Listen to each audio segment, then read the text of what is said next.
Hey, today I wanted to share with you one of my favorite image generation tools, ReCraft. If image generation tools either make you feel like there's nothing really special to it and it's just giving you back that same stock or silly image that you've seen 100 times on the internet and there's no creativity to it, or if they feel a little overwhelming, like many of them have their own little UI and it feels so unique and so special that it's not real clear how to get something meaningful out of it. That's how I feel about a lot of these and have for a while. ReCraft is going to change that for you. I guarantee it. ReCraft I found to be a great beginner starting point for creating images, very quickly selecting different image types, different image styles, recoloring things. It has a lot of power behind it, but more than anything, it is very simple to get started and move a few steps in where other tools make it a little bit difficult to get past just the prompt. Some of them create great images, but then you feel stuck. ReCraft really changes quite a bit of this, and they're really working hard to try to do exactly that. So let's dive into the tool and I'll walk you through a couple of my favorite processes that I use. I cannot go through the whole thing. It is a very big tool. It does a lot of really exciting, interesting things. So what I'm going to show you is just my highlights, the things that I think are most useful on a day-to-day basis. I use this tool every single day. By the way, worth saying, not a sponsor. Really love this tool. Just wanted to talk about it. All right, let's dive in. And I guarantee you on the other side of this, you'll be interested in trying ReCraft. Okay, when you go to ReCraft AI, recraft.ai, you'll see this website. My advice, just log in. Get a ReCraft free account and just log in. You'll get 50 free credits every single day. They work off of a credit system. One image generation is 1 credit. So essentially you get 50 free images a day, and you'll see in a second, it's really easy to get through 50. All right, so here we are in my ReCraft. What we're gonna do is we're gonna create a brand new canvas here, a new project. Okay, at the core of ReCraft is this big canvas. We're gonna create a new image. There are 4 tools up here. Very often when I drop in, I will create an image first. It's the first thing I generally need. So I come in, hit image. This turns into a different panel and it's just asking me for a prompt. All right, so I'm gonna just kick this one off with a cute robot wandering the streets, and you'll see inside of this image panel here, it's generating. So it's going off and thinking. It's worth saying what we get back is a very high quality image. I really do like ReCraft's model. MidJourney has a great model as well. Flux has a great model. Those are the 3 that I would say I tend toward the most frequently, but in the end, because ReCraft's system is so strong, I end up here and it solves my needs much more frequently than the others. What you'll see is the image that we asked for is here in the center of the screen, and down at the bottom, you'll see 2 different image generations, and that's because we asked for 2 images. By running this, we ran 2 credits. Just so you're aware, if you're doing this free the first time out, you might want to stay on 1 image if you think you really want to try enough images to really feel it out. At the same time, having 2 images is great. Being able to flip very quickly between the 2 generations, be able to stay on one. Very often what I will do is I like this one. I also like the other one. What am I supposed to do about that? So I'm going to teach you one of my favorite tricks right away. One of the things you can do, if you right click on this thing, you can copy this and then paste it. So I could say copy and then paste. And now we have the same object essentially twice. One I can put on the second image, the first one I can leave on the first image. Great, that works quite well. Let's try this again. I'm gonna create an image and say instead of wandering the streets is a cute robot eating in a diner. Now you're starting to see how I'm moving around on the canvas. That's kind of the very common piece. You'll kind of zip around quite a bit in these canvases. I'm gonna zoom out a bit so that we can see more. So here's our cool little new robot eating in a diner. Okay, I like this guy. Now I can copy and paste him. Control C, Control V, you can do that as well. The way that I find it most useful is if I hold down Option or Alt. If you're on a Mac, it'll be the Option key. If it's, I believe on Windows, it'll be the Alt key. And so I can drag this object as you saw me do. But if I hold down the Alt key, you see my cursor changes. into a double arrow, it's basically a duplication. So if we drag it and then let go of the option, that will duplicate. And now we have both of them in that case. And what that allows me to do very quickly is to fire off multiple copies of the same thing. And the reason that's useful, I'll show you here, is what we're about to move into next, which is the most interesting. You'll find this the most fascinating. So, okay, let's go into the guy walking the street here. I'm going to move him over because I actually like this image and don't want to destroy it. So I'm going to come over here and we're going to ReCraft. So I can just hit ReCraft. It'll run again on top of this image with this as the prompt. So it is not using this image as source material to the prompt. We're not fine tuning this. We're not cleaning this image up. We're just basically starting again. And I'll say, oh God, that's another one that's really cute. I'm going to keep him as well. All right. So we're going to move this one over, keeping guys just because I like them. It becomes kind of a mood board for me. So now I like this guy and I say, all right, I've dragged him out. Let's use a different style. So in here, under this little top menu, you'll see a bunch of styles that they have prepared. This is kind of overwhelming, but it is also the best part of the tool. It's very fascinating and it's the thing that it will allow you to be very creative quickly. So if you come through here and you look through and we say, oh, there's this child book kind of style, let's give that a shot. And we're running it again destructively on that image. Now I can hit Control Z or Command Z to go back to undo it. But essentially what I've done is removed the previous image that we had here and created two new images on top of it. So he's kind of cute. I'll duplicate him. I wanted to keep him just for fun. And then I'll say, well, let's try a pencil sketch with him. And now you're starting to see why I like duplicating very quickly is, oh, let's try several. Let's do the bold sketch on him, and on this guy, I'll do clay. Why not do clay? So now we have multiple things generating at once. And as you'll remember, we have two images in each one of these generating at once. So now we have a big system of things that we can choose from. I like him. I'm going to duplicate him. Keep that guy. Don't really like that one, too dark. That one's a little bit creepy. So we'll just get rid of clay altogether and move into, let's see, let's do this style, see what that does for us. And so you can see we're starting to really build up already a palette of all of these options that we have, just getting us into kind of warming us up to what we might want to create. As we start looking around and starting to create this project in here, how do I want it to look? How do I want it to feel? I'm not just going to throw down robot in the street and I'm done, walk away. So I like this guy. He's pretty darn cute, frankly. So I like all of these guys, frankly. Let's pull him up and say, all right, with this guy, I like him so much. Actually, let's see if we can put him into kind of a different setting. Let's fine tune him. So this is a very important feature that as I have an image, I'm on this image, this object up here says I can create a new one, or using that image, I can fine tune it. And this slider will tell you how much you want that image, the new one that you're about to create, to look like the old one. So this is just kind of creating a variant of the previous image, but it also allows you, of course, to be able to prompt it in a different way.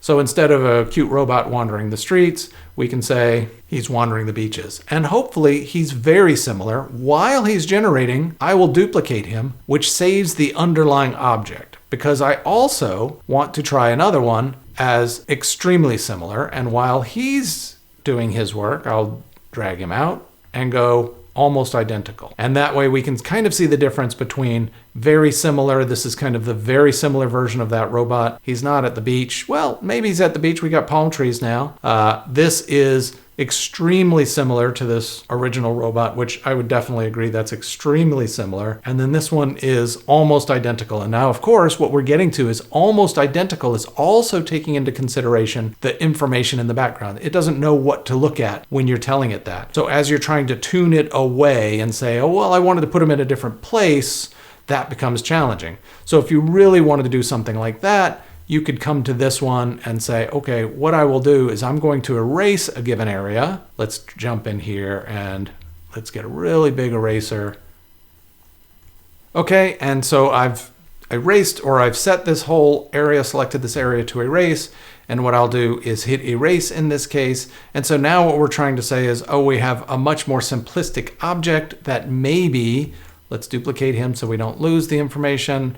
If we modify to walking on the beaches, maybe it'll have a better chance of just keeping the object that we want. That's one way to do it. You can take this object and drop the background. There's other tools, I'll show you that in a bit, so that you just have our object. Then you can create an image of the beach. So now we have our character-ish on the beach. I will say it's a little bit weaker. It didn't follow it as extremely similar as I would like. So it was unfortunate that it lost a little bit of that. So I might take this, and then there's an option up here, which is scissors. You can remove the background. Removing the background will basically find the foreground character and pop it forward. So that's useful. And then I can also create a new image and say the beach. So I'm going to create a beach scenario. And so now we're getting into a place to where we might want to put multiple elements together. The beach. Let's create a beach boardwalk. Maybe that's a better way to do it. Give him kind of an area to hopefully be in. We're not going to make anything perfect. I'm trying to hit the highlights here just so that you see how I work when I do this. Sure, I'll choose this. It's a little lower to the ground. I might even, if I was doing this again, describe where I want the camera angle to be in this shot because he's pretty small. So in any case, we now have these two objects. And of course, I can put him in this and say, all right, so there I have my robot at the beach. So there is this concept of a frame that they have. They have the idea of putting a frame together, which is a compositing of other elements. Now I will duplicate the background into this frame, and then I will also duplicate my little guy, which I'll pull apart so we can tell the difference here. So now they're both part of this frame, and let's make sure he's maybe a little bit more realistically sized in this frame. And then what I'll do is I'll just grab the text from that one, put it in this one, and hopefully they'll blend together quite nicely. Like everything else AI, this is kind of part of the fun of exploring what changes it might make. I think we lost our antenna. In both cases, I think we lost our antenna, but we do get some ground contact in these and maybe some lighting that's starting to work properly off of the top of his helmet. So that's good. So both of those are interesting. And now it's at least a much more cohesive image than the original was. And then when you're in a frame like this, so let's create one more time. And this is the third thing that's excellent. If we create another frame, because what do frames do? They allow us to composite parts together. Now, if I put these three elements into, or these two elements into a frame and did what I'm about to do, I'll show you this way first. So I hit T is all I did, and you can find text up here. So text is this thing here, and you can just drop text onto the canvas. So if I drop text, let's copy this text onto this image here, and you'll see. If I put this text over an image, this is just an image. So this text does not become special in this case. And I can select different kind of fonts or something else. And if I wanted to just create it over here, then I can do it this way. Right? And so now we have kind of a simple little poster using the text objects here. The other thing that you can do, though, is create what they call ReCraft text. And ReCraft text is text that becomes part of the image and will composite together. So here's what I'm going to do. I have, if you recall, I have these three as three component parts still of this image. Here's what I'll do. I'm going to size him up a little bit for a reason. If he became a little bit bigger and this became a little bit more obnoxious, come on, there we go. Then what I can show you in this case is, let's pull this up. The problem that we have is some things are in front of other things. Like this object is in front of our robot. And what we really want is if I right click on it, you see there's a bring to front, and I will use these keystrokes myself. Command Option brackets, the two square brackets.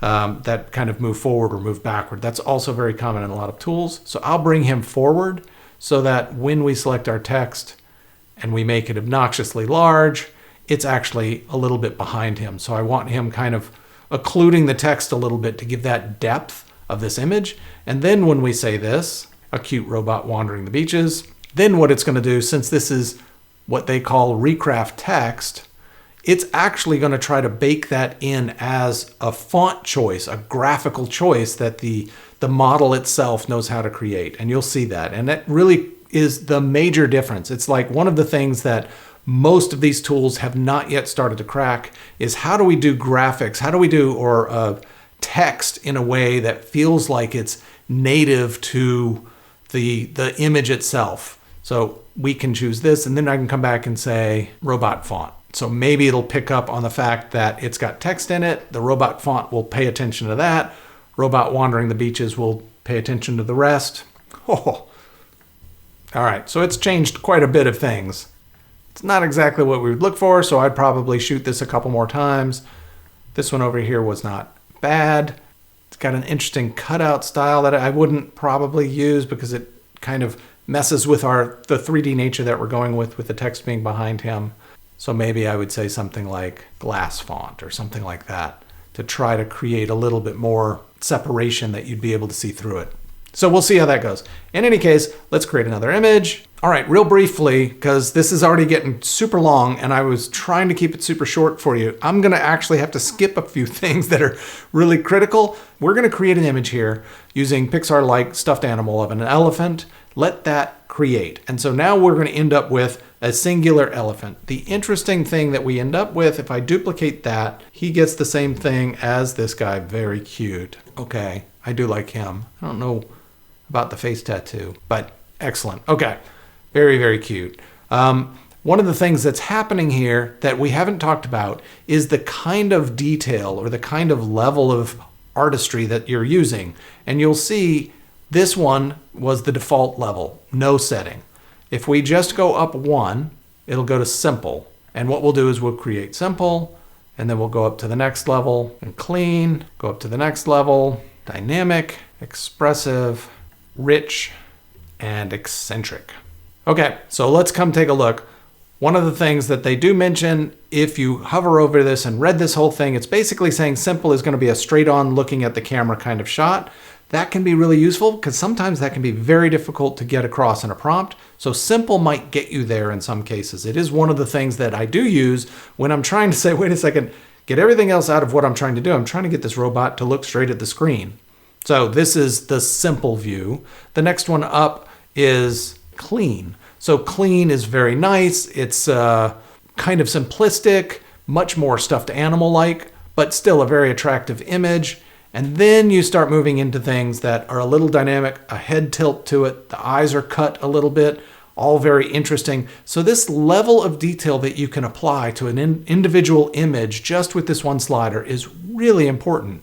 And then we're at the point of expressive, and this is a character that's now trying to express emotion to you through just its simple dynamic position, new trunk position, very, very sophisticated trunk comparatively. And then you get into places where it starts creating full-blown imagery from this thing, and it pivoted away from just the simplistic object and has put it outside. But we could still separate this from the background and get that same kind of image back, though we may have troubles with the drop shadows, things like that. But these are great. I mean, this really starts to be, this is definitely a rich look. That curl on the trunk is extremely interesting. So I think that there's some really there's a deep value in just that one slider. To me, that one slider alone is enough to say, oh, let me create a couple images and try it a couple different ways and see what I can end up with, how that pivots my image. That's a very meaningful one. Let's step into the last stuff that I'll touch. This is super fast, so I'm gonna just throw this at you. I'm not gonna do anything that's actually good, but let's play with this image here. Yeah, this will be fine. So in this image, one of the things that we can do, we now are on this actual image as we've seen already. We can directly adjust the colors here live. We don't have to resend it for more changes. It doesn't cost you anything. So if we wanted to change the color of this image, then you can just tint it right here, which is very nice. Now we happened, by the way, to be on a great image that it's on a white background. So you're not seeing that it would be changing everything. This is a great way to see this because it's only changing our subject, but it would also be changing anything that was not white in the background as well. But this is still a great example of, oh yeah, sometimes I want to be able to pivot just a little bit in some direction, or I really want the saturation to be much higher and get kind of that big pop from this thing and maybe pull up the contrast. So you can really create your own kind of flavor of an image, and a lot of the tools don't really go this far. They kind of hide these details, which are very kind of simplistic, normal details for working with an image. The other thing, I'll reset this guy so that we can get back to normal. The other thing that I'll look at is if you're in an image that keeps giving you back text, like we keep getting this text back. In fact, we are in a duplicated one. We can avoid text. Let's see what happens when we submit this one and avoid text. I don't know that it sees this as text necessarily, so it might not. What this one is really good for is when you're creating a city street or a sidewalk or some other taxi cab or something, and it keeps putting text on things, and the text isn't really right because you haven't told it to do anything, so it doesn't know what to put there, and it's just like random shapes and sort of letters. They have this mechanism for you to be able to put an avoid text, basically. Give me this back, don't give me any text on it, basically, which is a really neat feature. Also within this is the negative prompt. So this is the way to say, don't give me anything that's sad, don't create something that's too small, those kinds of things is what you're doing in here. And those actually work quite well. Both of those work quite well. And the last one that I'll cover here, because there's just too much to cover, is this kind of image color mechanism. So we could, at this point, choose, we have palettes that we can save. You can use an image, pull another image in, and use the color palette from that image to recolor whatever image you have. Or you can come down here and roll different palettes from the UI itself. So if we wanted to kind of go with a blue palette. I don't know what I'm thinking. Sorry. If we wanted to kind of go with this blue palette, then it would regenerate with using that palette. So that's kind of a very neat little feature that it has, that you can just choose different color palettes, regenerate it, and give it a shot. Again, not necessarily fine tuning, so you might have some destruction in the change of the image. So you might need to, like this, you might need to go back in and do this in a fine-tuned way and keep your image very similar to the first or remarkably like or whatever it might be. That's all of the different, there are so many more things. You can create your own style. You know how we've been choosing these styles this whole time? Let's create a simple image. I can't stop because there's so many things. Let's just say a beautiful rainy day in the forest. All right. So I can go up, you can save the ones that you like. These pins will allow you to put these up here. You'll see that I've saved a bunch that I like and reuse very frequently, but there's my own styles that I've created. So previously I've done these in the past, and what you do when you create a style, I will come here. You can select as many images as you want, put them on as kind of a style sheet for the way new images should be created. So if we don't have enough images here that would be worth it. So we'll use one that I've previously created, which would be this style called Umbrella Pop. It's just, I've put 4 or 5 images together that I liked that had kind of similar flavors together, and we'll run with that. So this is a way that you'll be able to just drag in a couple images and say, capture this as a style for me. And when I create images that are in that style, they do their best to kind of stay in that space. Now, of course, we have this going on, but you wouldn't know, it's fine. So that was using our specialized color palette that we had with this over here. And so this is using that style that I had previously created to create this simple look. My goodness, as you saw, this was supposed to be a very short video, but there's just so much to do in this tool, and it's so quick and so fun. It allows for actual creativity rather than feeling like it's a prompt problem. You saw how little we prompted. Prompting isn't really the challenge here. You get the prompts, you get the concepts that you're looking for, you tear apart the parts you want. There's ways to blend images. There's a whole bunch more in this tool that I didn't get to cover in this video. It is really great. Also, as mentioned, it gives you 50 free credits every day. Go wipe them out, go use all 50, use them again tomorrow, use them again the next day. That's perfectly fine. They want you doing that. You will very quickly see how useful it is for a couple little utility tools that you build. And it's like, oh, this is how I create the images that have the text that I like over the top. Or I created this style that I really like, and all of my little squares that I create come back in that style. That's awesome. You can export, you can create SVGs out of this stuff, turn this stuff into actual SVG objects and export those. There's so much, I can't cover it all. ReCraft, you guys, I know y'all are really successful already, but there are a bunch of people that haven't heard of you yet. You need to get out there because the tools that you've built are just brilliant. Thanks for creating them. So everybody, thanks for coming along on the ride on this one, and I'll see you in the next one.